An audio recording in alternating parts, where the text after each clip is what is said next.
Buenísimo. La verdad que si me has tocado unas son todas.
Buenos días.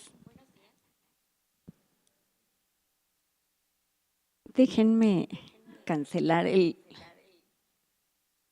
Porque se oye, ¿rebota o no rebota? ¿Sí se oye? Con… ¿Sí, verdad?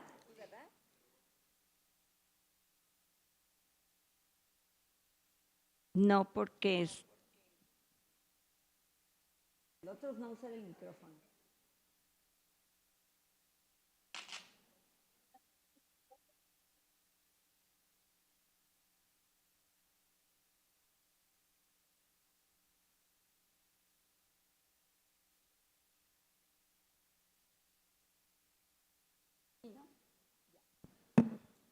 Vamos a intentar sin micrófono porque tengo aquí la computadora. Las personas que están en Zoom nos escuchan.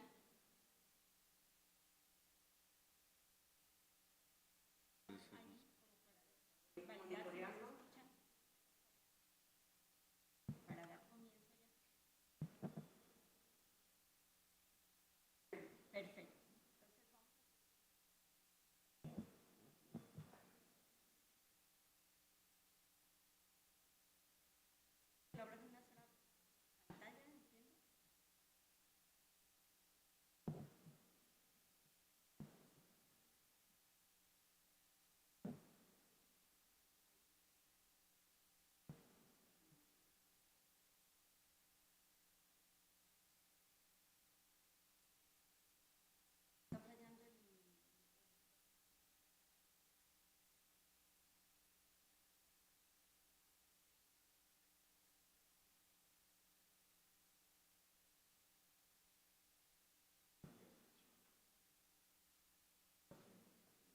En Zoom ahí.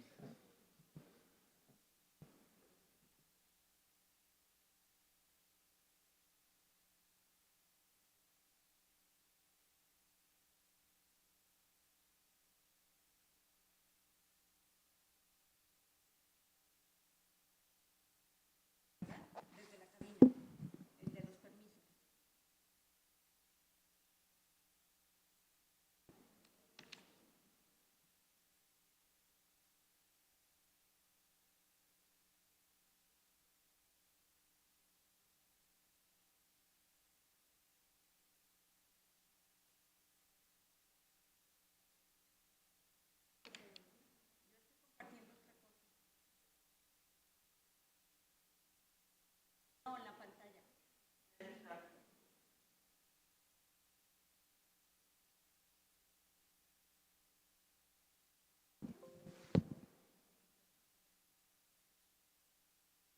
Parece que ya, ¿verdad?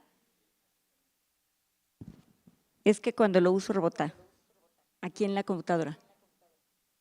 ¿No importa? Está en mute.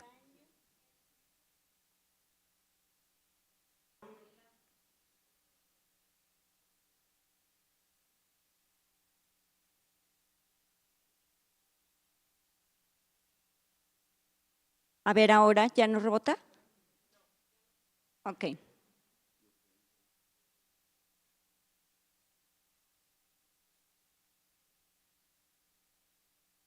Lo que está es lento, porque yo ya estoy en pantalla completa y ahí lo estoy viendo que, bueno. Ok, bueno. Así son las cosas cuando se hacen en vivo, ¿no, Nacho? Está bien. Es un gusto estar esta mañana hoy con todos ustedes y es un gusto especial porque con la sesión de hoy hacemos el cierre del ciclo 2023-2024. Como conocen, el seminario trabaja en estos ciclos de tipo escolar y bueno, quisimos hacer el cierre de una manera diferente porque también nos reunimos para celebrar el retiro de Nacho del espacio de la coordinación del seminario. Ha sido un placer compartir con Nacho este ciclo de manera particular. Entonces, bueno, quisimos, y él nos lo propuso y nos pareció una excelente idea, tanto a Goyo como a Rodrigo y a su servidora, que él fuera el ponente el día de hoy, que él cerrara el ciclo. Y según nos dijo, este era su último acto oficial. Actividad en el ITESO. Su última actividad del día de hoy. Y entonces, pues qué mejor manera de cerrarlo, de agradecerle el esfuerzo que ha tenido con nosotros a bien Y quisimos también aprovechar la oportunidad para presentar las memorias que ya tenemos impresas del ciclo 22-23. Cada vez de que cerramos un ciclo, hacemos todo un esfuerzo junto con las personas que participaron, que en este caso, bueno, tenemos a varios de los ponentes aquí. Está presente Rodrigo, que fue una de las personas que participó en este ciclo. Está Marcia, que también nos acompaña. Y bueno, en línea está, entiendo que Carmen por ahí, no estoy tan segura, pero me dijo que estaría. No sé si se pudieron conectar. Ok, y Pati Pocoy, muy bien. Y la idea es hacer primero la presentación de esta memoria, el cierre de esta memoria de este ciclo y luego poderle ceder la palabra a Nacho. Entonces, la presentación de la memoria va a ser realmente muy breve. Vamos a tener como este pequeño espacio de compartirles un poquito qué contiene y dónde la pueden encontrar. Y luego escucharemos a Nacho para finalmente pues pasar un momentito afuera a departir. También identificamos, bueno, de manera tardía cuando ya tenemos la fecha y además Nacho ya nos había dicho que sí que era lo último que haría aquí en la universidad como actividad laboral, que se traslapa con la misa de San Ignacio y entonces decíamos, bueno, entonces vamos a darle prisa para intentar terminar relativamente temprano por quien quiera pasar a la otra actividad también, ¿no? En este sentido, bueno, lo primero es hablarles de la presentación del seminario. Para quien no nos conoce y quien nos acompaña por primera vez, pero también para quien nos ha acompañado, hemos tenido el ciclo 2020, que fue el inicio y el arranque del seminario, el ciclo 2021-22 y el ciclo 2022-23, y el día de hoy pues estamos cerrando el 23-24. Entonces, cada vez de que cerramos un ciclo, tenemos a bien integrar las memorias del ciclo correspondiente. Ustedes ya pueden encontrar disponibles las memorias del 2020 y las memorias del ciclo 2021-22, que también tuvimos el gusto de presentar. La primera la coordinó Rodrigo, la segunda la coordinó Goyo y esta última me tocó coordinarla a mí. Y bueno, es un gusto porque siempre encontramos la participación de personas con muy buena disposición que ponen al servicio de todos nosotros lo que van avanzando, pero también lo que van experimentando. Tenemos una composición muy interesante de personas del ámbito de la universidad, pero también de investigadores y de otras personas que trabajan la economía social fuera del ITESO, y de esta manera es que podemos ir enriqueciendo las miradas sobre lo que se hace en economía social. Hemos tenido incluso ponentes que no están en México, ponentes de Sudamérica, personas que están trabajando en Europa, personas que están trabajando a nivel de la República, y además ha sido una característica también del seminario combinar las participaciones. Siempre intentamos que haya personas que están hablando o investigando sobre lo que está sucediendo en las diferentes esferas de la economía social, pero también personas que están haciendo vida a la economía social. Y entonces damos voz a estos actores que desde el campo nos van platicando lo que les va sucediendo, lo que van comprendiendo, lo que van aprendiendo y cómo tienen dificultades, pero también logros muy interesantes para ir transformando esta realidad que a todos nos está retando, sobre todo en los últimos tiempos. Llegando a esta entonces última emisión de memorias, pues tenemos esta presentación que como ven ahí pues tiene el maíz, porque fue un tema interesante por lo que alberga, las temáticas que alberga la memoria en sí, y que en alguna medida dividimos en dos. Hay una diferencia contra las memorias de los ciclos anteriores y la van a identificar por lo siguiente. Van a encontrar una primera parte donde participó Rodrigo, nos acompañó David Sebastián Monachón y también Luis Bracamontes, y ellos trabajaron toda una línea sobre lo que está pasando con las redes alimentarias alternativas. Un alimento disponible, un alimento que puede ser asequible, un derecho y una necesidad de todos los seres humanos a poder tener acceso a un alimento de calidad. Y entonces pudimos escuchar en las voces de ellos qué pasó durante el COVID, cómo estas redes alimentarias de alguna manera sí mantuvieron un aprovisionamiento para que muchas personas pudieran tener el acceso al alimento a pesar del confinamiento. Vimos también la experiencia de lo que nos compartió Luis Bracamontes con lo que está pasando en una cooperativa que nos sorprendió porque nos dijo no está conformada como cooperativa, pero opera como tal en Ciudad de México, muy grande, muy exitosa, que se llama La Imposible, y que nos dio cuenta de cómo ellos también mantuvieron y se renovaron para poder atender el tema del COVID y sostener el aprovisionamiento de los alimentos. Y David nos compartió toda la parte que tiene que ver con los actores, todas las investigaciones que él ha estado haciendo sobre cómo identificar que estos actores, llamados redes alimentarias alternativas, tienen muchos retos, pero también son actores políticos importantes, van transformando y las necesidades de fortalecerse que tienen. Entonces van a encontrar esta primera parte muy interesante, también por eso escogimos como esta portada del maíz de los diferentes colores. Y los diferentes colores porque una vez que cerramos esta primera parte nos dimos cuenta que al atender el alimento estamos cuidando la vida, estamos sosteniendo la vida, pero también hay otra parte que no es solamente alimentarla, sino también atendernos y implica vernos a nosotros mismos y ver a nuestras familias. Y aquí el rol de la mujer es un tema interesante. Y entonces tocamos en la segunda parte de la memoria todo lo que fue el tema de la economía feminista.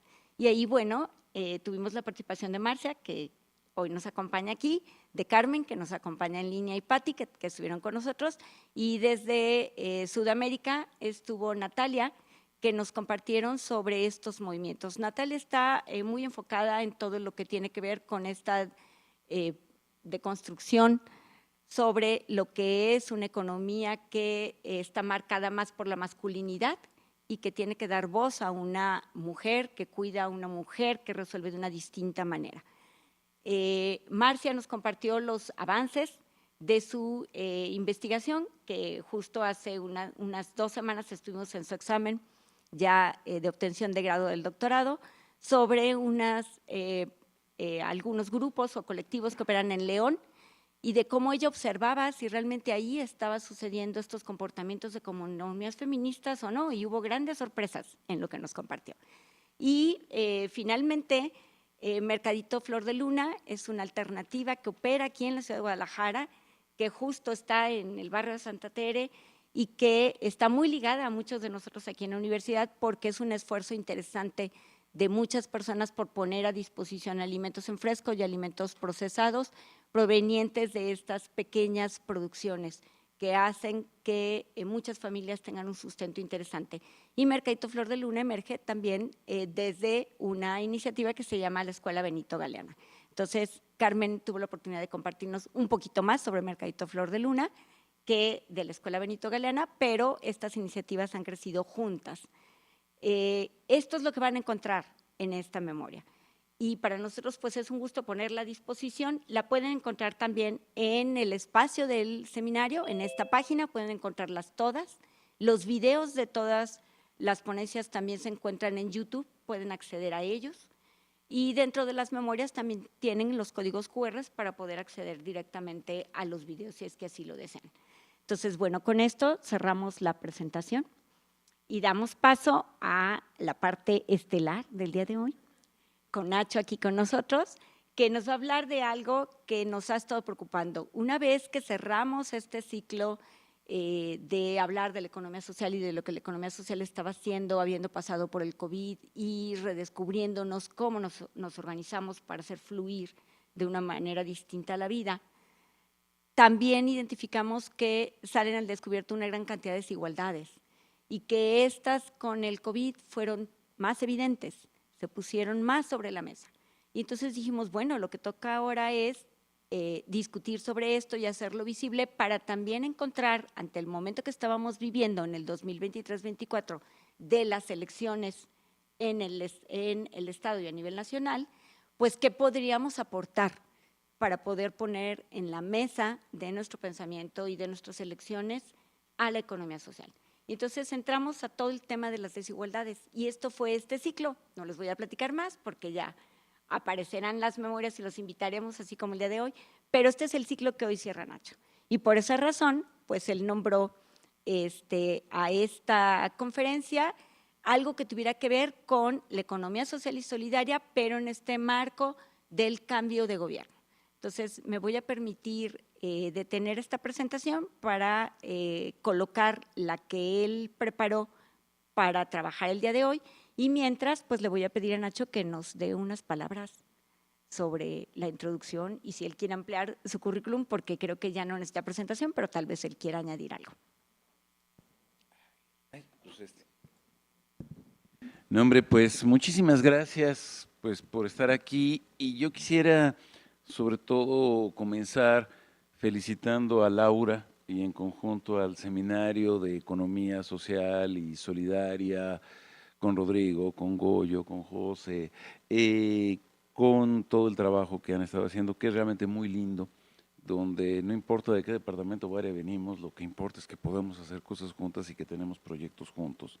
Entonces eso es básico. Me gustó mucho la portada de las memorias con la famosa estructura del maíz de 5 colores, del blanco, del amarillo, del azul, del rojo, y ya se me olvidó cuál es el otro, pero, y que habla de las variedades justamente que deben de representar no solamente la agricultura, sino las variedades que entran en una universidad, en una cierta concepción de economía, en un todo.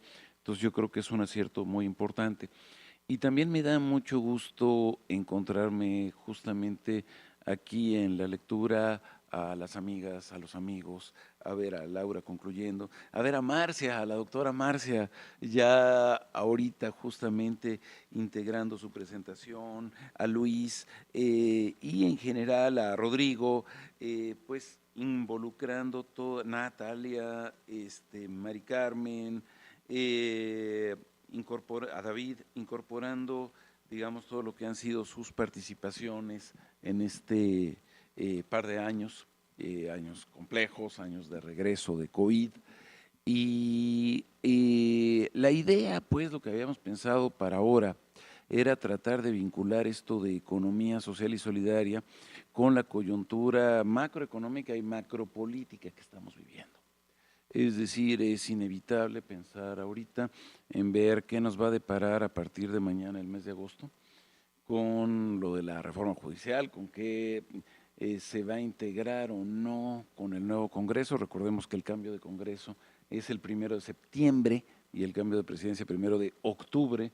Por lo tanto, viene un periodo un tanto cuanto incierto y me pareció que era un momento interesante como para poder también, junto con lo de Economía Social y Solidaria, hacer un balance de esta administración federal, de la de López Obrador, en términos muy generales, y del tipo de expectativas que estaríamos teniendo para el sexenio 2024-2030. Entonces, ¿cuál es con esta? Ahí está. Entonces, lo primero es, quisiera tomar un momento para hablar de qué herencia deja esta administración, pero no solamente esta administración, sino ver en qué entorno internacional estamos. Algo que se dice generalmente en economía y sobre todo en la lógica más tradicional, más predominante, es qué es lo que requieren los mercados, entendiendo por los mercados los inversionistas. Y lo que generalmente se dice, los inversionistas lo que requieren es certidumbre. Yo ahí diferiría un poquito, requieren la certidumbre que a ellos les guste, que es diferente que una certidumbre en general. Pero digamos que muy difícilmente podemos hablar de certidumbres en términos de la coyuntura tanto internacional como nacional que estamos viviendo. Es decir, estamos en un contexto de profundísima incertidumbre en todos los planos y entonces la idea es qué podemos esperar ante esta situación de incertidumbre. Quisiera referir un poquito en términos de empleo el tipo de propuestas que viene para la próxima administración de Claudia Sheinbaum y ubicar un poquito una disertación sobre riesgos y oportunidades. Esa es como la idea general que quisiera tratar. Primero, sobre la herencia que estaría dejando. A ver. Ahí está. Con ese. La herencia que está dejando este gobierno. Gracias. A ver, lo primero que yo haría es decir, a ver, tratemos de ubicar con la misma tijera que se autoevaluaban los gobiernos anteriores. Peña Nieto, Calderón, Fox, Cedillo, inclusive Salinas, y es el de la denominada estabilidad macroeconómica, que era lo que siempre decían, puede haber muchos problemas, pero ahorita no tenemos devaluaciones, no tenemos inflación, estamos estables, vamos bien, es el éxito y lo demuestra la gran calidad técnica de nuestros directores o gobernadores del Banco de México, o secretarios de Hacienda, o secretarios de Economía, etcétera. Bueno, si nosotros lo ubicamos en este punto, pues diríamos que este gobierno ha sido un gran éxito financiero, paradójicamente, contrariamente al discurso que se ha manejado. A nivel productivo, no. Ha habido muchos sobresaltos, sobre todo bajo el contexto del COVID. Ha sido muy discutida la cuestión de las obras de infraestructura, Tren Maya, aeropuerto, ferrocarril transísmico, la refinería de Dos Bocas, etcétera. Ha habido mejores sociales que valdría la pena ubicar, el empleo ha evolucionado positivamente, pero también hemos tenido una serie de deterioros muy significativos. Digo, en términos de asignaciones presupuestales, cuando ubicamos educación, cultura, investigación, desarrollo, tecnología, etcétera. También tenemos muchísimas cosas no realizadas y en ese punto, pues, ¿cuáles son las expectativas del denominado Plan C? Entonces, ese sería como el... Ahí está. Entonces, lo primero, a nivel financiero, y por eso digo que eso ubiquemos, si hacemos la crítica ahorita, comparémosla con las administraciones previas. La paridad cambiaria al cierre del gobierno de Peña Nieto fue de 20 pesos con 8 centavos por dólar. El día de hoy, cuando estaba revisando, de aquí estaba preparando cosas, la paridad a las 6 de la mañana del día de hoy era de 17,77. Eso significa que por primera vez en muchísimas décadas estamos teniendo un saldo de reapreciación cambiaria, con todo lo bueno y malo que tiene. No son solamente cosas buenas. Si tenemos organizaciones de economía social y solidaria, por ejemplo, en el sector alimentario, y sale mucho más barato el traerse los productos de Estados Unidos que el de productores locales, pues eso es complicado. Y sale más barato, pues simplemente pues porque el peso está valiendo más, está comprando más cosas con respecto al dólar. Igual las remesas. O sea, las remesas son una bronca en el sentido de que implican cada vez menos pesos, aunque se envíen más dólares. Y como eso podemos hablar de muchísimas otras cosas. Empresas exportadoras que resulta que pues, sale demasiado caro de repente ciertos tipos de producción, en fin. Pero es inevitable pensar que, pues bueno, como consumidores nos conviene ampliamente el tener un dólar relativamente barato.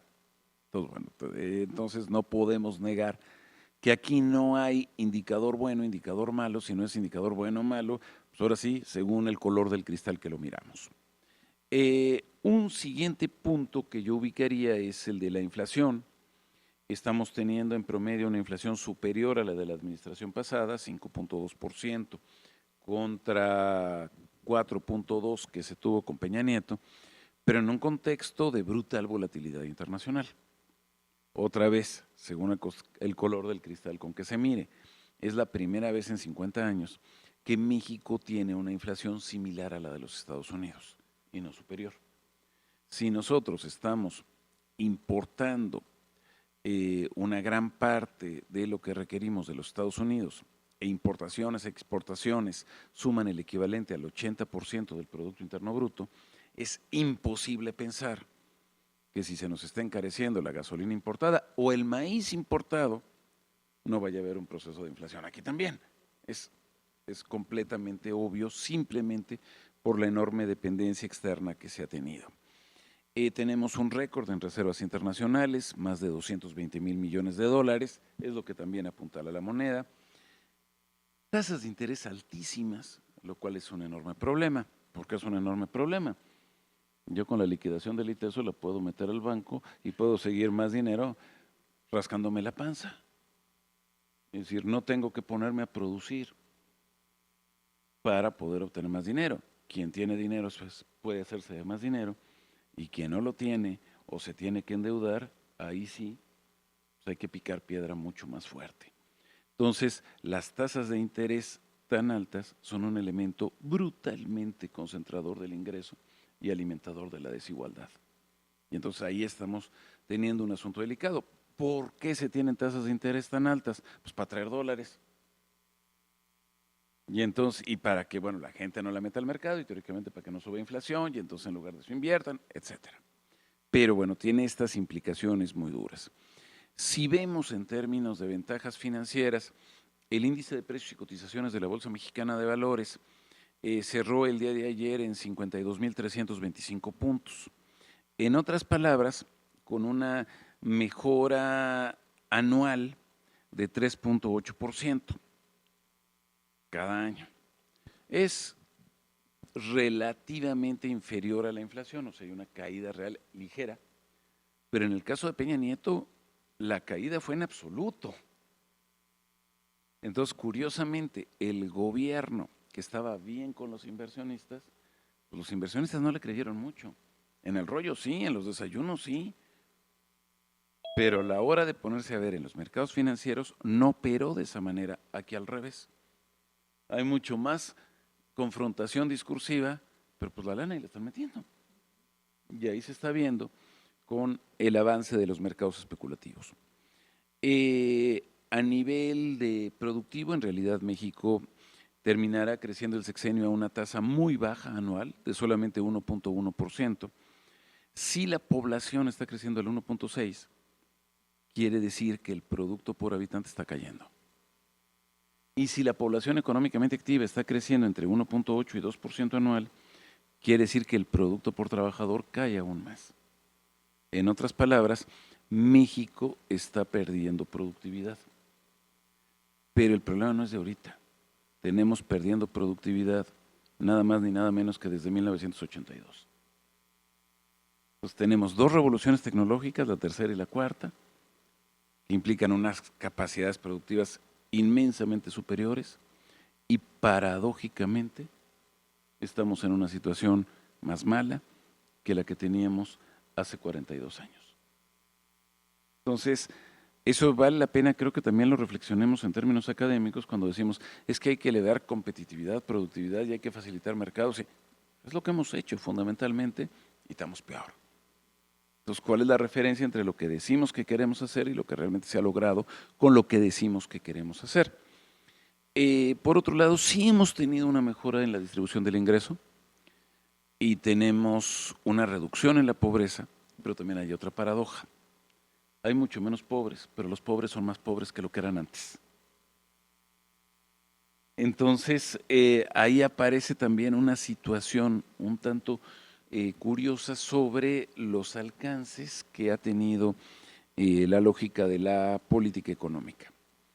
Si nosotros nos ubicamos,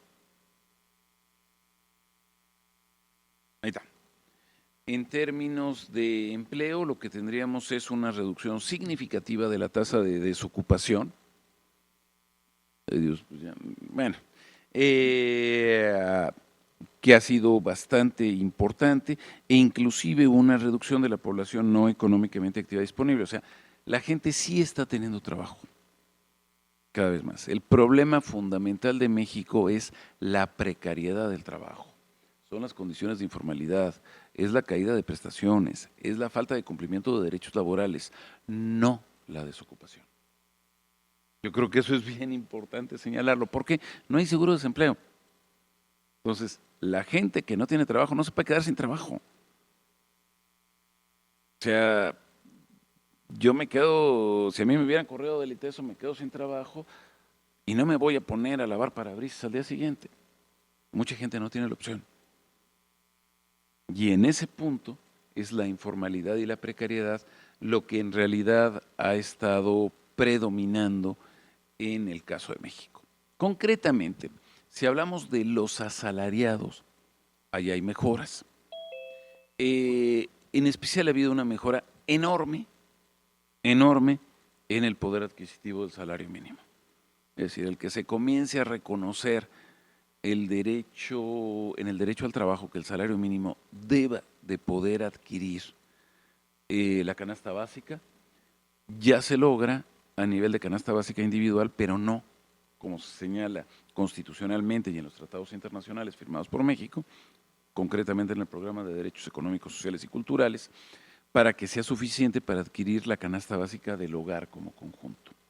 Y de hecho la propuesta fundamental de la Sheinbaum es que el salario en el 2030, el salario mínimo, alcance para adquirir esa canasta básica multiplicada por el número de dependientes de cada trabajador. En otras palabras, en México tenemos, grosso modo, 60 millones de personas económicamente activas. El país tiene 130 y tantos millones de personas. Hay 2.2 personas, 2.3 personas dependientes por cada trabajador. La idea es que en el 2030 el salario mínimo alcance para adquirir 2.5 canastas básicas, es decir, para que alcance para uno y para los dependientes de uno, no para toda la familia, porque en cada hogar trabajan en promedio 1.7 personas y perciben ingresos por remesas o por transferencias de otro tipo, 2.2 personas. Bueno, pero sí ha habido una mejora muy importante en salarios mínimos, lo cual implica la posibilidad de establecer redes de intercambio mayores a nivel popular. Y eso puede tener mucho que ver con desarrollo de economía social y solidaria. Inclusive en salarios mínimos, medios, ha habido una mejora, aunque ha sido marginal. 6% acumulada en el sexenio, pero bueno, finalmente es una mejora que no se tenía también en décadas. Y no ha habido tampoco una caída en el poder de compra de los salarios altos. Hay una estabilidad en salarios, digamos, mayores a 5 salarios mínimos. Lo que sí es brutal es el incremento en las personas, sobre todo no asalariadas, cuyos ingresos son inferiores al salario mínimo. En otras palabras, si hablamos otra vez de sector informal, de trabajo precario, de trabajadores por cuenta propia, sus ingresos en general tienden a ser inferiores al mínimo. 45% de los trabajadores de México tienen ingresos menores a los 7,500 pesos mensuales, que es el salario mínimo mensualizado. Ahí es un lugar importantísimo de posibilidad de desarrollo para acciones de economía social y solidaria. Entonces, bueno, es un punto que también ahí vale la pena, a mi parecer, considerar. Bueno, no me voy mucho más, pero seguimos teniendo estas profundísimas desigualdades en el caso de México, dando ejemplos sobre situaciones de, no sé, la población que no recibe ingresos en México. Esta población, si nosotros ubicamos a estos trabajadores, que son aproximadamente 5% del total, resulta que 7% de esos trabajadores laboran más de 56 horas a la semana. En otras palabras, seguimos teniendo gente en condiciones de trabajo prácticamente esclavo. Puede ser dependiente de familiares, o sea, no es que el esclavista sea un explotador. Estamos hablando de que es una familia donde se dice, para que alcance a comer, necesito trabajar todo mundo, simplemente para ni siquiera alcanzar la canasta básica.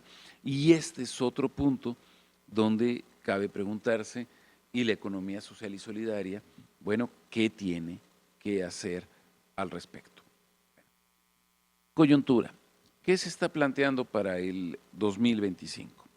Básicamente, para este cambio de gobierno se plantea un crecimiento de la producción de alrededor de, en este año se decía que 2.5, no va a alcanzar, va a ser de entre 2 y 2.5, y el año que entra se espera que sea similar, pero de nuevo, el objetivo es controlar inflación igualito que los 5 sexenios previos. Es decir, ahí no hay cambio. En estos criterios se plantea una estabilidad del tipo de cambio, alrededor de 18 pesos por dólar, que empiecen a bajar las tasas de interés, pero se mantendrían sumamente altas.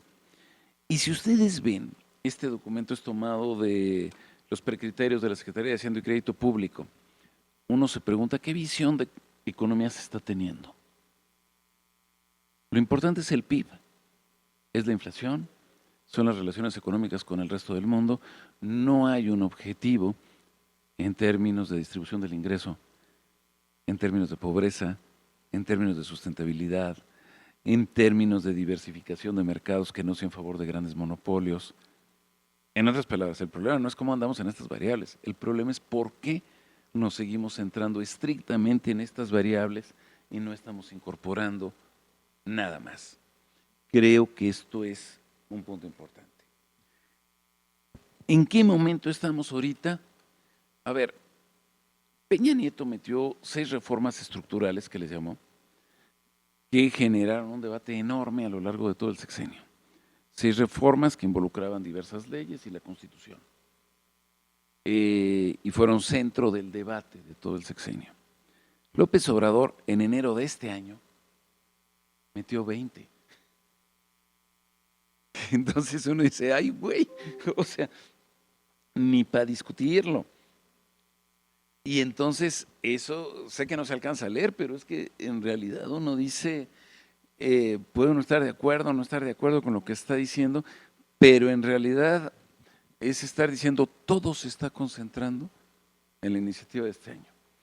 ¿Qué de esto se va a plantear ahorita? Bueno, ya empezó con un rollito con lo de las pensiones, con el uso de los fondos no reclamados ante las AFORES para que alimenten las pensiones de los primeros jubilados con Ley 97 y ahora la reforma judicial. Digamos, son los 2 grandes que se han metido, pero quedan 18 más los que agregó Claudia Sheinbaum, que son otros 5.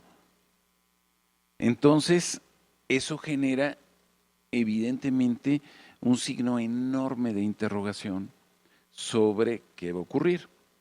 Entonces, sí hay un factor de incertidumbre. Ojo, de incertidumbre no quiere decir que sea malo que se hagan los cambios, simplemente que no sabemos qué va a pasar. Y entonces, ahí hay un punto. Ahora, la gran incertidumbre no es ni siquiera qué va a ocurrir en el caso de México, sino en el plano internacional. Dejo a Biden porque aunque ya renunció a la candidatura, no sé si él se haya enterado todavía, pero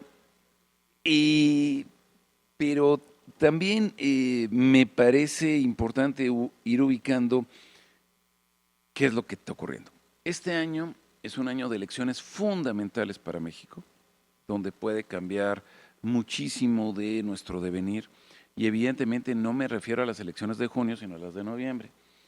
Es decir, a qué ocurra a partir de las elecciones, justamente en los Estados Unidos, ahora con Kamala Harris y Trump. En la Unión Europea, pues hemos tenido sobresaltos enormes. Primero, una escalada brutal que se pensaba de ultranacionalismos, de lo que pudiéramos llamar extrema derecha, entendiendo por ella una reducción de programas sociales, de derechos universales, de articulación económica entre países, y de repente todo cambia. Y eso es incertidumbre. Lo que ocurrió en Francia entre las elecciones parlamentarias a la Unión Europea y lo que ocurrió después en las elecciones legislativas es como si hubiera sido 2 países totalmente distintos. ¿Sí? Entonces, ahí estamos teniendo, a mi parecer, un ejemplo muy claro que no es de México, es del mundo, sobre que es difícil saber qué cabe esperar. Otro punto, evidentemente, es la guerra en Ucrania, el genocidio en Gaza. ¿Qué va a pasar con el nearshoring? Parte de lo que decimos es, ojalá que se sigan peleando y cuanto más fuerte mejor Estados Unidos y China para que las inversiones se vengan a México, porque si se ponen de acuerdo pues ya no van a venir. Y ojalá que no se vaya a abrir Cuba en sus mercados, porque si se abre, se va a abrir toda la inversión que viene para México, se va para Cuba. Entonces, son cuestiones que en realidad no estamos como ubicando claramente, y con un péndulo latinoamericano terrible, cuyo extremo ahorita es Venezuela, ¿no? Es decir, no sabes ni qué pasó ni qué va a pasar. En el caso del país con mayores reservas potenciales de petróleo en este planeta. Entonces, bueno, ahí hay otro punto. ¿Qué ocurrirá con África? Que es otro punto central. Ahí es donde está la mayor parte de los metales y las tierras raras. Es posiblemente ahorita el espacio de disputa internacional más significativo, simplemente pues por el control de las riquezas naturales asociadas a las nuevas tecnologías. y a nosotros nos está pasando de noche. Entonces, bueno, y el control está pasando de ser un control franco-británico y en alguna medida estadounidense a ser un control sino-ruso. Entre China y Rusia están pasando a controlar buena parte de aquello. Entonces, decir es que necesitamos darle certidumbre a los inversionistas. Ay Dios, pues hay que convoquen a Madame no sé qué con su bola de cristal y a ver qué dice, porque si no realmente veo complicada esa generación, digamos, de certidumbre. En términos entonces de entorno global, yo diría es convulso y volátil, con deterioro ambiental enorme, digo, lo estamos viendo. Enormes fenómenos y desastres. Los desastres no son naturales, pero los desastres provocados por fenómenos naturales son enormes. Seguimos teniendo riesgos sanitarios muy fuertes. ¿Quién puede apostar que no va a haber otro COVID nunca? ¿Quién puede apostar que no tengamos otra vez situaciones extremas? Enorme agotamiento de recursos, esta lucha por tierras, por metales raros. África y América Latina se convierten en centrales otra vez en la lógica tradicional de centro y periferia. Vamos a buscar los recursos naturales ahí donde no están en los países ricos. Enormes conflictos bélicos, riesgos globales, sorpresas políticas. No sabemos qué va a pasar finalmente con Estados Unidos. De hecho, no sabemos ni siquiera quién gobierna Estados Unidos, cuando menos en la actualidad. Y China aparece como el centro del poder global. Entonces, por eso se me hace difícil. Y ahora, ¿y aquí qué onda? Aquí tropicalizados en el caso nacional con nuestra presidenta, pues tenemos enormes incógnitas, ¿no? En realidad, cuando se dice que no va a tener el gobierno contrapesos, y a mi parecer es que los contrapesos no están dentro de los muros del Congreso de la Unión, de la Cámara de Diputados o de la Cámara de Senadores, o dentro de las oficinas de gobierno.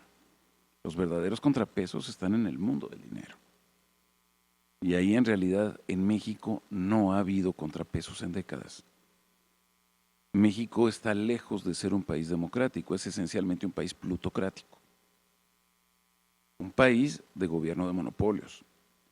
La cuestión es más bien si podrá haber finalmente un contrapeso real a estos monopolios y al poder financiero que existe en México. No me parece claro. No hay una definición en la estrategia del próximo gobierno de política de empleo, solamente de política salarial. Y entonces también ahí tenemos una enorme incógnita. Cuando hablo de las empresas y de lo que tiene que ver con economía social y solidaria, permítanme dar un ejemplo. Me invitaron la semana pasada a una plática interesantísima en un bar sobre la cerveza. Un evento de la UDG, del CUSEI, sobre los polifenoles. ¿Los poli qué? Bueno, la cuestión es que era impacto, digamos, de la cerveza sobre la salud. Lo que resultaba sensacional de la plática era el decir, a ver, México está teniendo un problema espantoso en términos de expansión del síndrome de ovario poliquístico en las mujeres, con una tasa de prevalencia superior al 20%, lo cual es brutal, inclusive en medios rurales. Decía una de las personas que estaba ahí, decía, mi pareja viene de un poblado de Baja California, de un entorno rural que se supone que se come más sano. Sí, nada más que llegan las avionetas fumigadoras y se echan a toda la gente por parejo. Y generamos problemas de cáncer y de síndromes de todo tipo para poder lograr y fortalecer la exportación de berries. Digo, lo mismo podríamos decir de aguacate, de frutas, de jitomate, de mil cosas. La cuestión es, a ver, ¿cómo enfrentar en términos de salud que es ya problema número 1 entre las mujeres de México? Una respuesta fundamental, la cerveza, por la malta y el lúpulo. Pero decían, no cualquier cerveza. para poder fortalecer el consumo de cerveza, necesita que sea de cerveza forzosamente artesanal. Los grandes procesos industriales, buscando la clarificación extrema de la cerveza, esa sensación de limpieza, lo que hacen es quitarle justamente todos los polifenoles, todas las cadenas estas de antioxidantes que hacen el salto que le llaman radical libre a los oxidantes y entonces generan un contrapeso. Se dice, si hay algo que puede evitarlo es la cerveza, pero solo cerveza artesanal. En un país donde prácticamente no existen más que 2 empresas que son grandes monopolios. Mi bronca no es con que consumamos cerveza. Mi bronca es con el hecho de que en lugar de que haya cooperativas de cerveza en zonas con alta densidad hídrica, tipo Tabasco, tipo Veracruz, partes de Sinaloa, etcétera, etcétera, tengamos a las grandes cerveceras en Guadalajara, donde tenemos carencia de agua, y para hacer cerveza de mala calidad, embotellada en botellas transparentes, que lo que hacen es justamente acabar con los polifenoles. Entonces, ahí es donde uno dice, no es decir, simplemente generamos empleo. Es decir, ¿qué tipo de empresas y quiénes pueden hacer aquello que puede beneficiar en términos de salud a la población? Y eso no lo van a discutir los financieros ni los mercadólogos. Y sería bien importante que aquí empezaran a hacerlo. Que aquí empezáramos a ver en la universidad una visión realmente interdisciplinar en términos de las implicaciones de decisiones financieras sobre la salud de la gente, sobre la calidad de vida de la gente, no solo en términos de sus ingresos, sino en términos de qué es lo que consumen. ¿Cuáles son las incógnitas? ¿Se va a hacer algo en el gobierno para enfrentar la brutal pobreza financiera del Estado? Solo 16% del PIB es carga tributaria. En Europa es en promedio 35%, en los escandinavos llega a cerca del 50%. ¿Cómo se va a enfrentar el próximo gobierno en la enorme concentración de mercados en unas cuantas empresas en la mayor parte de los sectores? ¿Cómo se va a manejar la cuestión esta del nearshoring, sobre todo con la renegociación del Tratado de Libre Comercio con Estados Unidos y la actualización del Acuerdo de Libre Comercio con la Unión Europea? ¿Cómo nos estaremos planteando la relación con China? ¿Cómo podemos plantearnos una política de generación de empleo con encadenamientos productivos, con empresas sociales y solidarias, con micro y pequeña empresa, más allá de la política salarial? ¿De cuánto va a ser esa política salarial? Estaríamos hablando de un incremento de salarios mínimos de 10% al salario mínimo anual. En realidad se piensa llegar a las 2.5 canastas básicas, pues no se pierde el próximo episodio. Aquí es donde tienen ustedes, aquí dejamos la presentación, lo que es el programa básico de los 100 puntos de Sheinbaum. ¿Qué riesgos y oportunidades tenemos? Pues enormes a nivel global. No depende solo de nosotros. Hay enormes rejuegos de poder económico en todos los planos, broncas enormes de financiamiento y riesgos y posibilidades también de empleo según lo que se haga y que no se nos dice qué es lo que se van a hacer. O bien se hace bien, o bien el gran riesgo que veo es que si se tiene una enorme incertidumbre, si no se hacen bien las cosas, tenemos una oposición tan extraordinariamente pobre que la gente que diga ya no confía en el gobierno no se va a ir por el lado ni del PRI ni del PAN, bueno, el PRD ya hay que darle requies cantimpache, ni de Movimiento Ciudadano. Y entonces se corren enormes riesgos de cultivar un Milei y que el péndulo se vaya exactamente hacia extremo opuesto. Es donde yo vería un gran riesgo político para México si las cosas no se hacen con cuidado. Y ya cerrando nada más, ¿quién decide hacia dónde vamos? En realidad, ¿es simplemente de las decisiones del PG o de Sheinbaum o de Biden o de Trump o de Elon Musk o de Jeff Bezos o de Carlos Slim? Pues en realidad no puede ser solo eso. No podemos simplemente decir es que lo que esté mal es por lo que están haciendo desde afuera y ahí hay una bronca. No podemos tampoco decir es que qué deciden los mercados. Cuando yo escucho generalmente es que los mercados se están poniendo nerviosos. Cuando yo digo esto incomodó a los mercados o esto está bien para los mercados, yo digo, ay güey, ¿y quién es ese mercado? O sea, ¿quién es esa persona racional que toma decisiones, que se pone nerviosa, que piensa, que toma elementos? A ver, perdón, como economista, yo el mercado lo entendí como un espacio físico virtual de interacción, no es una persona. Es un espacio igual que fuera el Estadio Jalisco. Si decimos, van a venir a jugar las Chavas del Barcelona y el estadio se pone nervioso, ay, güey, ¿cómo es eso que el estadio se pone nervioso? A ver, no entiendo. ¿Estamos hablando o no de seres humanos? Cuando estamos diciendo que las decisiones económicas son de los mercados, en realidad lo que estamos haciendo es personificar, crear fantasmas de algo que no existe. No existe un mercado que decida, no existe un mercado que piense, no existe un mercado que calcule. Son los seres humanos los que toman las decisiones. Y el futuro de todos nosotros no depende solamente tampoco de decisiones puramente personales.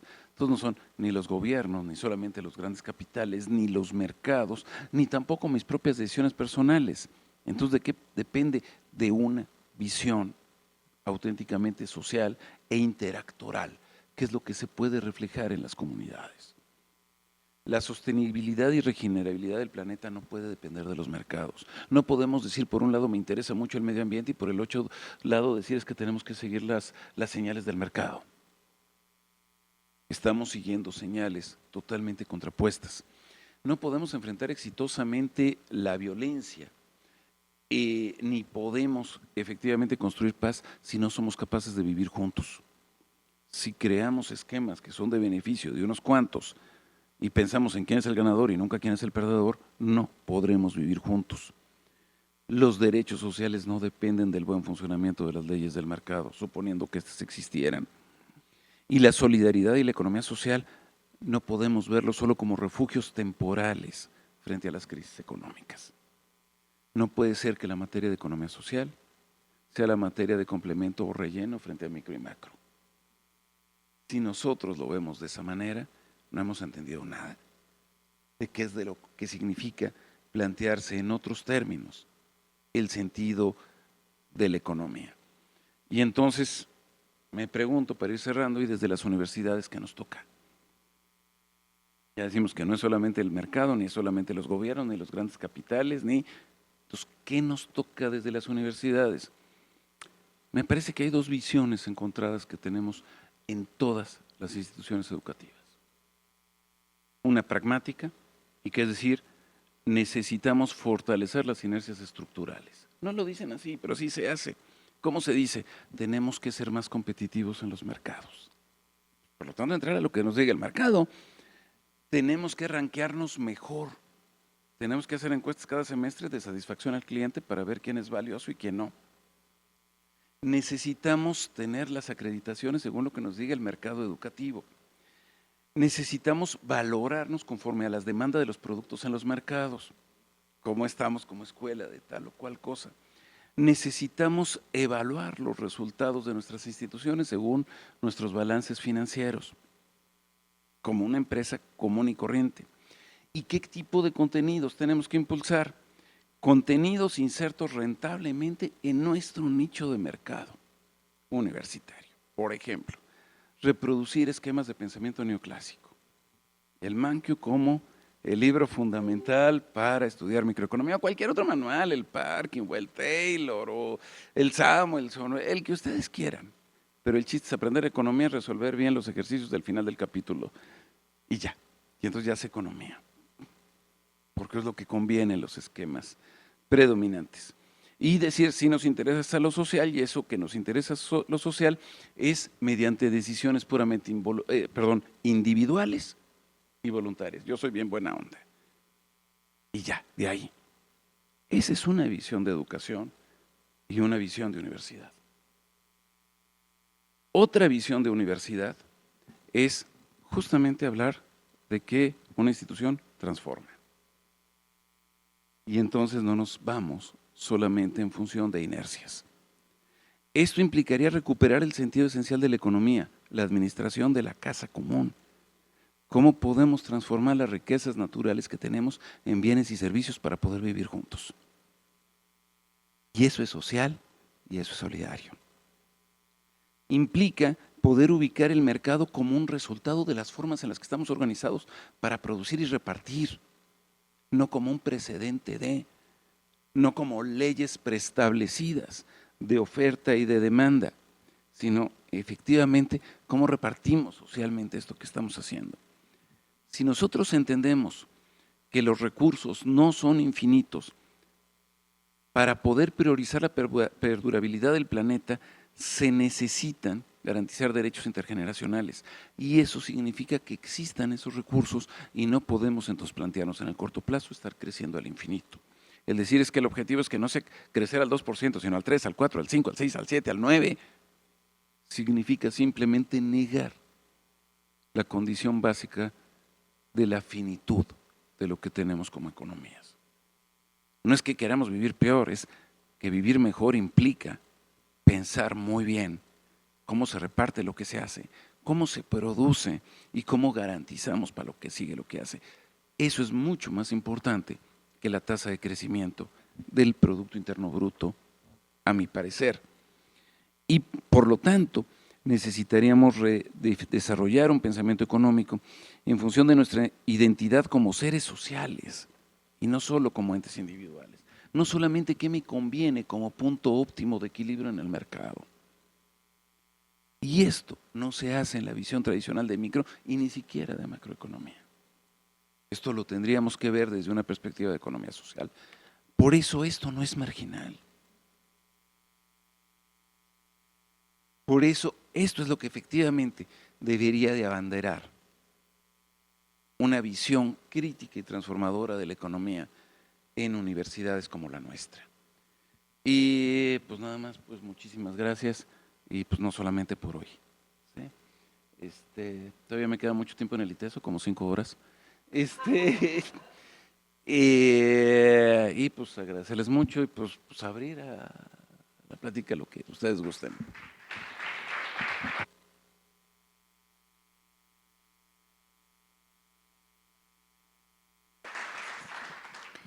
Pues como siempre, muy provocador y esta ocasión no fue la excepción.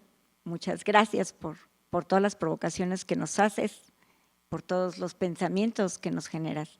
Y bueno, en este sentido, pues quisiéramos escuchar cuáles son las provocaciones. Entonces abrimos el micrófono, tanto aquí como en el Zoom, por quien quiera hacer una pregunta, un comentario a Nacho en este momento.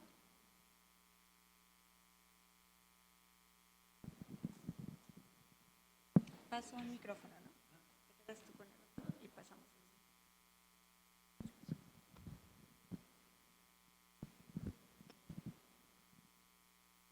Bueno, pues muchas gracias por el espacio, Laura, gracias por la presentación de los esfuerzos del seminario que cada vez se enriquecen más en volumen y en contenidos. Muchas gracias por eso.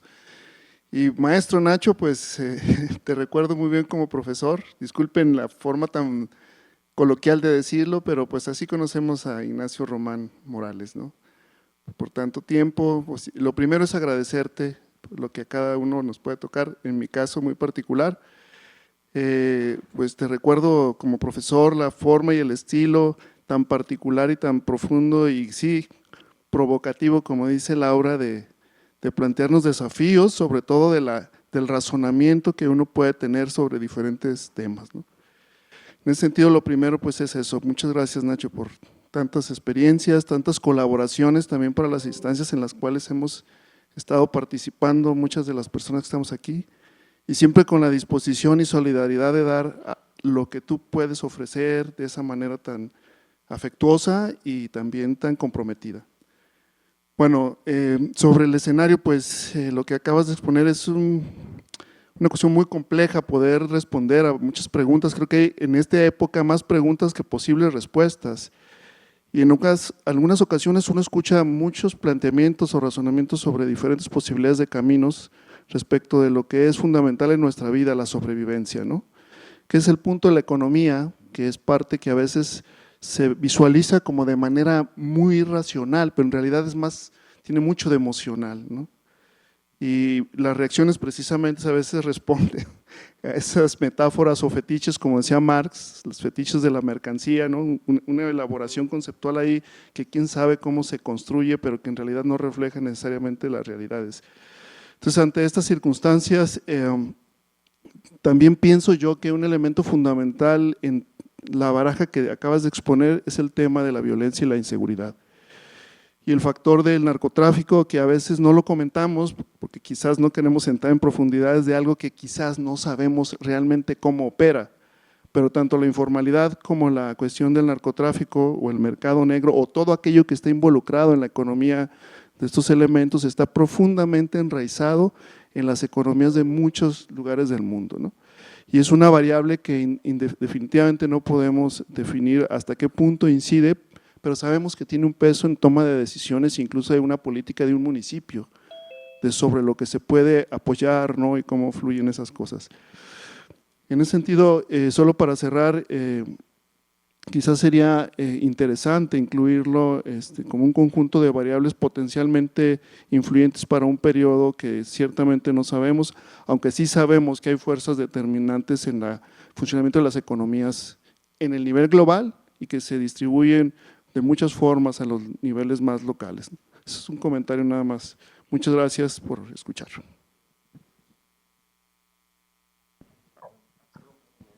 No, pero si había alguien atrás. Bueno, yo te acabo de compartir un libro que descargué ayer, Nacho, y me pareció súper interesante este abordaje de las métricas que tú retomabas. Entonces te iba escuchando y dije, pues, y es como estos oxímonos donde hay la acumulación de la desacumulación, ¿no? La riqueza de la pobreza, y era lo que decía, bueno, nuestras métricas no son las adecuadas, ¿no? Entonces decías, bueno, según los criterios generales de política económica para el 2020, bueno, los precriterios, porque todavía no salen los criterios, hablan del PIB, de la inflación, de la no sé qué, cuando nos cansamos de decir en las universidades que el PIB, pues tiene poca historia y, bueno, hasta su propio creador dice que no es el indicador, que cómo lo estamos usando, ¿no? Entonces, ¿qué nos toca a las universidades? Eso es lo que retomo. O sea, ¿qué sí nos toca hacer? Y nos toca, pues, formar. Y formar en la universalidad, ¿no? Donde se permita pensar diferente, donde la métrica del PIB no sea la que rifa, porque tengo otras opciones. Y al hablar de la pobreza, decimos, ¿tenemos medida la pobreza?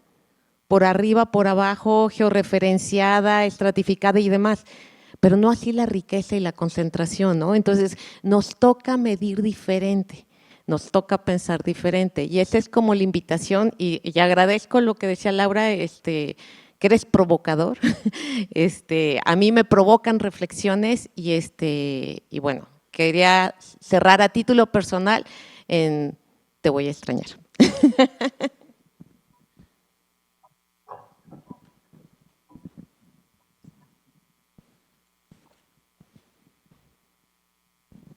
Gracias. Muy interesante todo.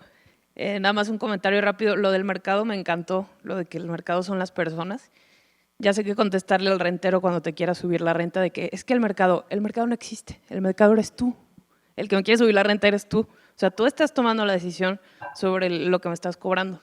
O sea, está muy cañón. La verdad es que sí vuela la cabeza como toda esta injusticia también se respalda en el mercado, en algo invisible, en algo que no puedes señalar, en alguien que no puedes culpar.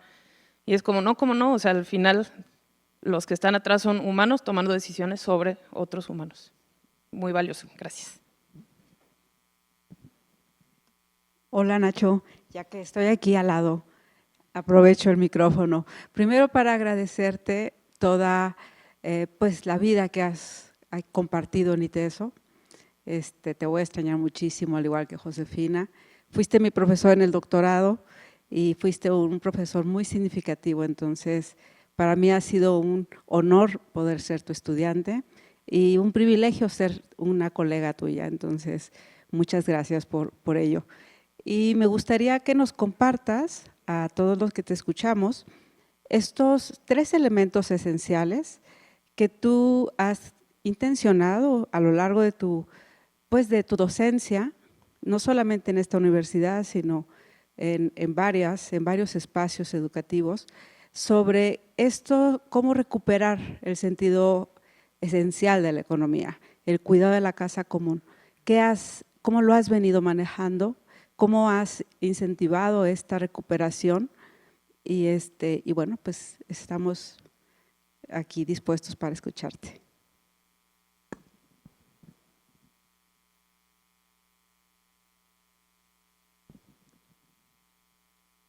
Pues si quisieras tener alguna reacción a las preguntas o los comentarios, Nacho, y damos otra ronda. No, hombre, pues muchísimas gracias por también sus comentarios, elogios, pues es muy lindo, sí se siente fuerte. Y sí, estamos en un momento de profundas incertidumbres y donde justamente es una razón de más para cuestionarnos y para cuestionar, es decir, para no quedarnos con las inercias. Y en cuanto a qué visión de economía ir manejando, qué se pelea, cuando me preguntan que yo qué soy, yo frecuentemente digo yo fui economista y ahorita ya no sé qué soy, porque cuando digo, a ver, economista es ponerse a hablar de dinero, de negocios, de empresa, de competitividad, de mercados, de bolsa de valores, no me cae que no soy economista. No es eso lo que yo entiendo. Y para mí, economía, pues yo me meto con autores tan viejos como yo, uno de hace 2300 años. Cuando justo Jenofonte habla del Economicus, y cuando sale, por eso defiendo tanto la visión etimológica, es decir, a ver, la naturaleza posee una cantidad enorme de riquezas, pero el que existan esas riquezas no quiere decir que nosotros las podamos aprovechar.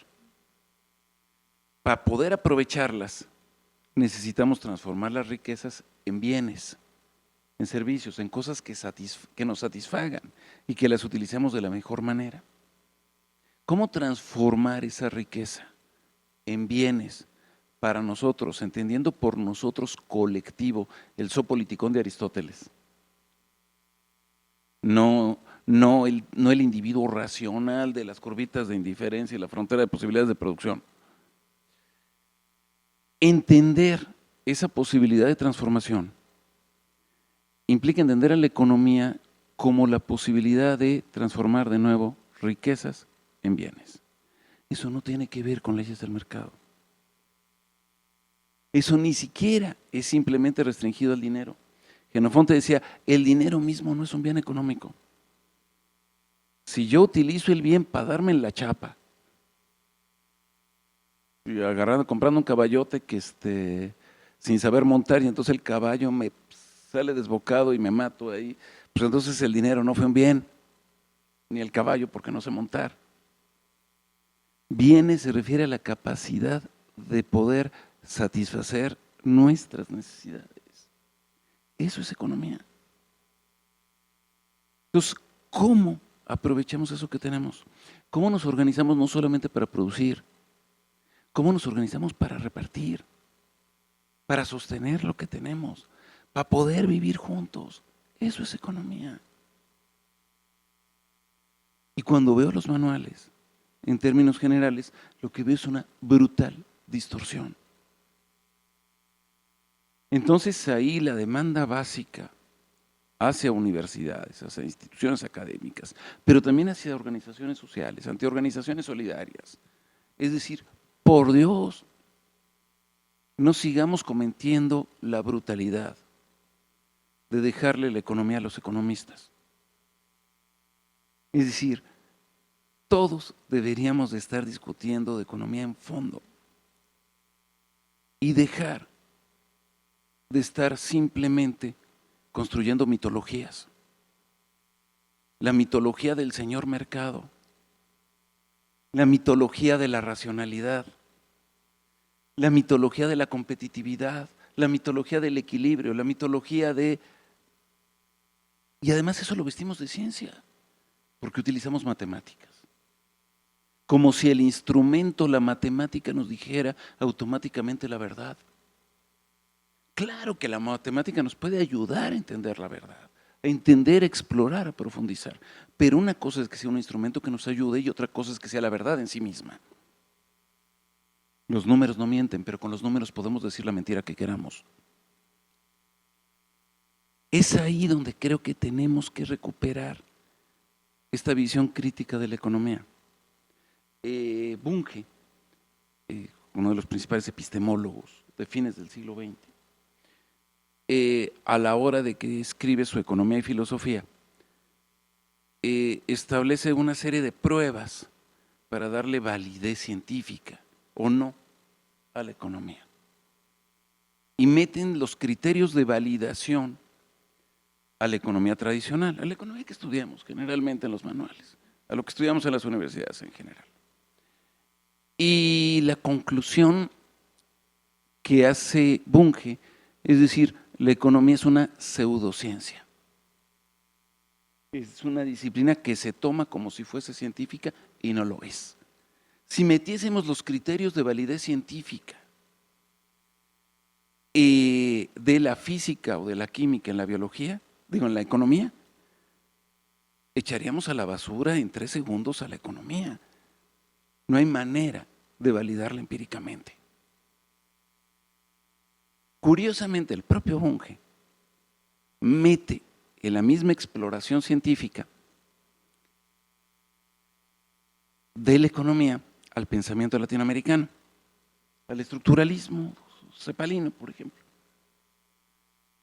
que es la época que le tocó vivir, a las perspectivas heterodoxas. Y decía, esto es muchísimo más científico. Aquí hay un análisis mucho más acucioso, mucho más real. Pero entonces viene el problema. ¿Por qué en América Latina, en lugar de estudiar desarrollos científicos reales, los descalificamos para empezar, porque vienen con apellidos en español? Y en cambio, le damos una absoluta validez científica a un montón de caricaturas. ¿Qué es lo científico y qué no? ¿Y por qué nosotros mismos, que hemos creado una visión mucho más rica de la economía, la hacemos a un lado y tomamos las caricaturas?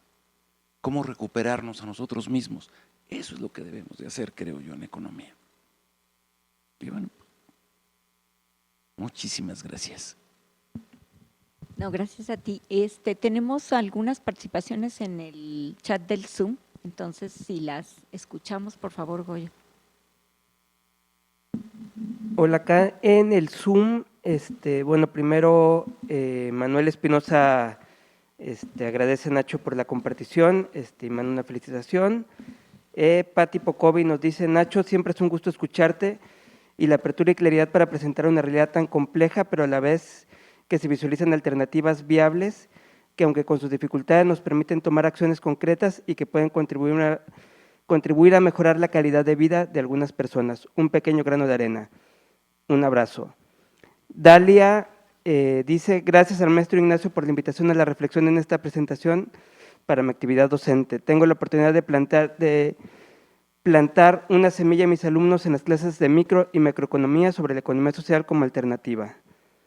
Y Judith Aguilar dice, gracias por compartir sus conocimientos y experiencias de vida. Entonces, hasta ahí van las más felicitaciones que preguntas o comentarios, pero bueno, hasta aquí va.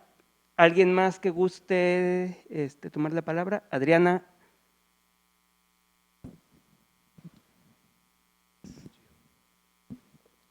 Gracias. Pues igual me uno, antes que nada, a la felicitación que ya varios han externado. Creo que un privilegio que creo que lo debes de tener claro, Nacho, es que en el ITESO no va a haber otro Nacho Román. Dejas un legado y creo que ese legado, si queremos hacer honor a tu nombre y a lo que has siempre compartido en diferentes espacios, en tus aulas con alumnos, ¿verdad? Pues hay que seguir reflexionando. Tú decías, no sé si soy economista, yo creo que eres economista de esa economía política y crítica, pero creo que también eres como filósofo, una persona que reflexiona y cuestiona, creo que es como el perfil de un filósofo. Y yo también te agradezco, ¿verdad?, de manera personal, todas las cosas que nos has compartido y nos has dejado en diferentes espacios. Espero que aunque te vayas a un proceso de pensión, no nos olvides que por aquí yo creo que puedes seguir aportando muchas cosas, ¿no? Hay Nacho Román creo que para rato. Y a mí me gustaría que si pudieras compartirnos algo de tu reflexión, hablando de este perfil reflexivo tuyo, sobre pues estas recomendaciones que da la Organización Internacional del Trabajo desde hace años en términos del trabajo decente. ¿Y qué visualizas tú en México cuando se habla de un trabajo decente, que sea un trabajo que dignifica a las personas, que dignifica a su medio ambiente que lo rodea? ¿Qué reflexión podrías darnos al respecto? Muchas gracias y felicidades.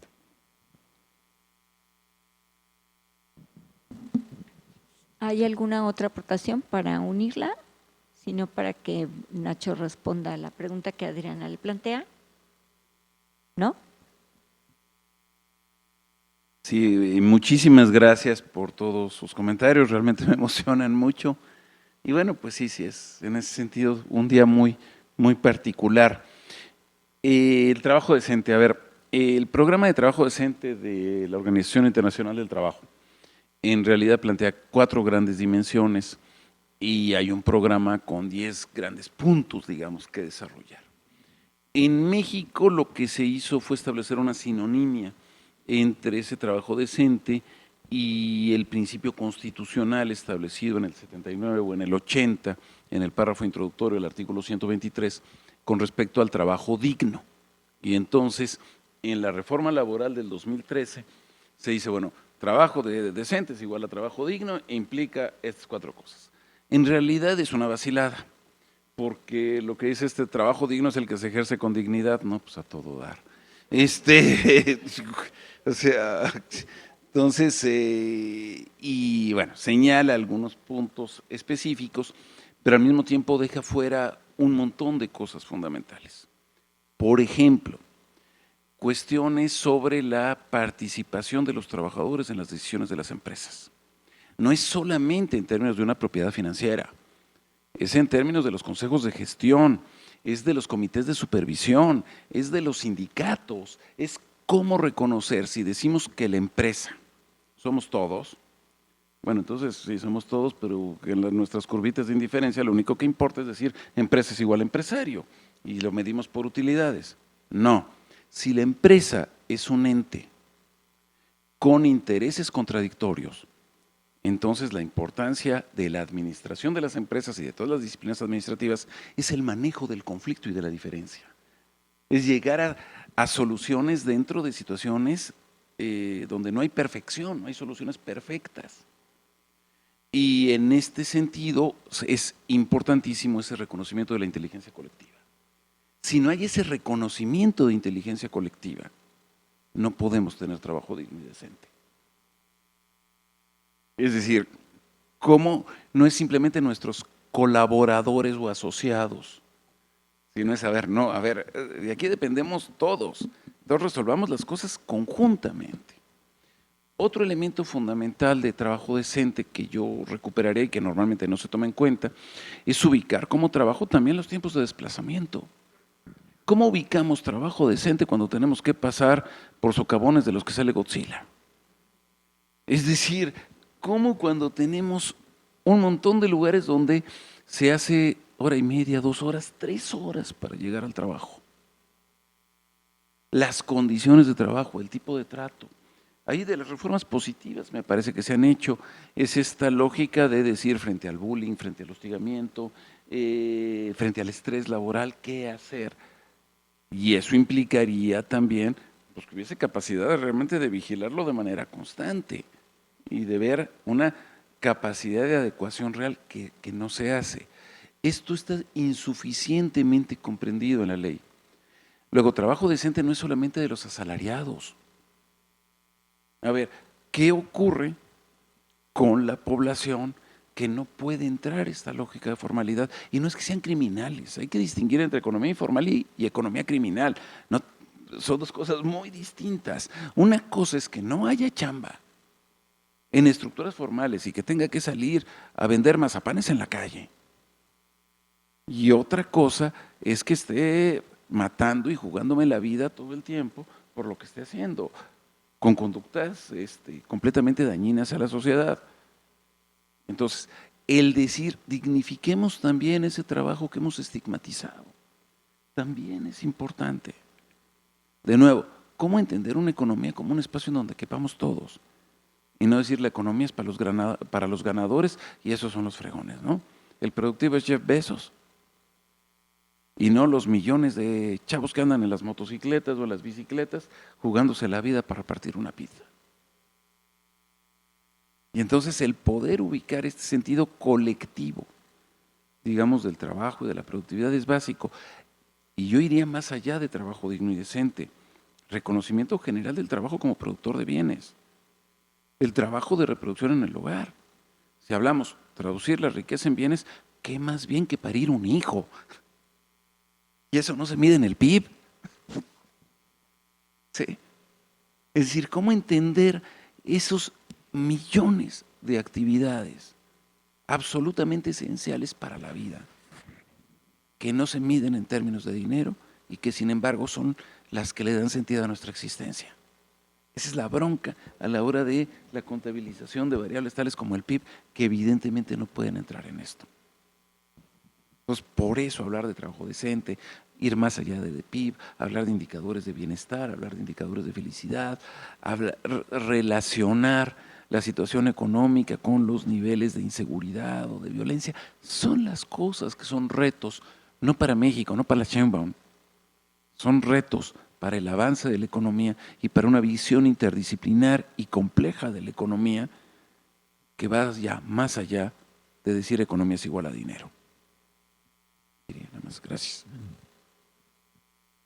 Bueno, creo que no tenemos ninguna otra participación ya. Entonces, bueno, vamos a pasar a hacer como el cierre. Yo creo que la última parte en la que tú asumes de manera libre expresarnos lo que piensas y lo que consideras sobre la economía y cómo la miras de una manera distinta, nos hace ver a todos que finalmente todos debemos de ser actores de conciencia económica, diría yo. No de conocimiento sobre la economía tradicional, no de las leyes, no de las teorías, no de los estudios, sino que la vivimos y la entendemos quizás de una manera muy equivocada y lo que tenemos que transformar es esta manera en la que la hemos vivido y entendido toda la vida, relacionándola con, como bien mencionas, con indicadores meramente económicos que no reflejan y que no cuantifican muchas de las cosas necesarias para la vida, para una buena vida, y que es la buena vida que a todos nos corresponde, ¿no? Entonces creo que nos dejas como esta gran tarea y esa es la tarea que le damos pues dentro del seminario, y en el seminario hemos participado siempre personas de 4 instancias de la universidad. Nacho participa en el seminario como parte del Departamento de Economía, Administración y Mercadología, que es donde están finalmente las carreras de negocios y donde estas materias de macro y micro y que tanto se mencionan han sido muy importantes y protagónicas. Sin embargo, estamos otras 3 instancias, está 2 centros de la Dirección de Integración Comunitaria y un centro también de la Dirección General Académica.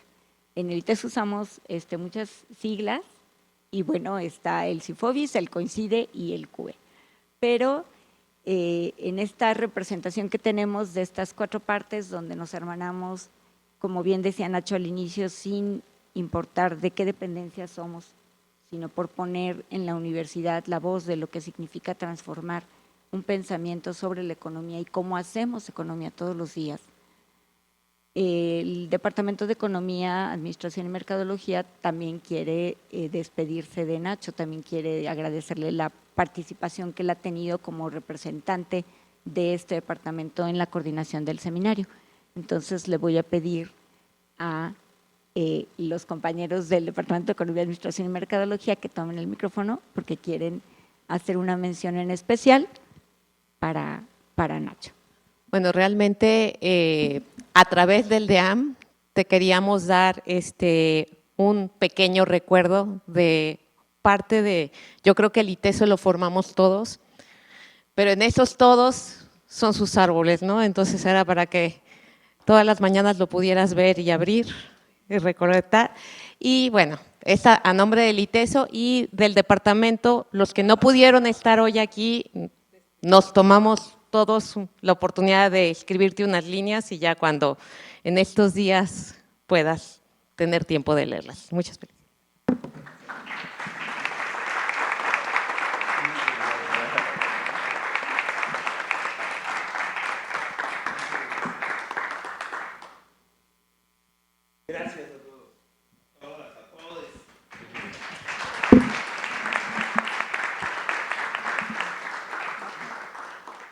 Bueno, aprovechar el momento para agradecerte, Nacho, tu participación en el seminario. La verdad es que es fundamental que pues podamos tener diversas visiones y creo que la tuya ha sido muy buena, ha sido muy benéfica para el ejercicio del seminario en sí mismo. Se aprende mucho contigo en las aulas y es bárbaro lo que se aprende en cada plática de pasillo contigo. Das cátedra en cada plática de pasillo, la verdad. Eso pues siempre va a estar en nuestro agradecimiento. Quiero agradecer también, aprovechar pues la participación que ha tenido Laura, que también está terminando su trabajo en el seminario, que llevó toda la coordinación de las memorias que se presentaron el día de hoy. Agradecer, bueno, estaremos integrando un nuevo equipo también, o fortaleciendo este equipo también del seminario. Está por acá Adriana también que se suma al equipo del seminario. Y pues bueno, invitarles a que sigan con estas, en las tareas, en las actividades, asistiendo en la medida del interés y pues fortaleciendo este trabajo que sin duda tiene que ser interdisciplinar. Y pues como bien lo dijo Nacho, pues no marginal, sino fundamental en las reflexiones de la misma universidad, ¿no?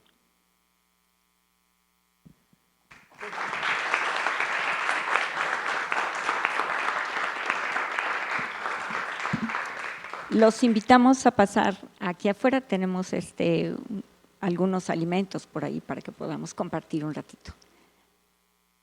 Ah, sí.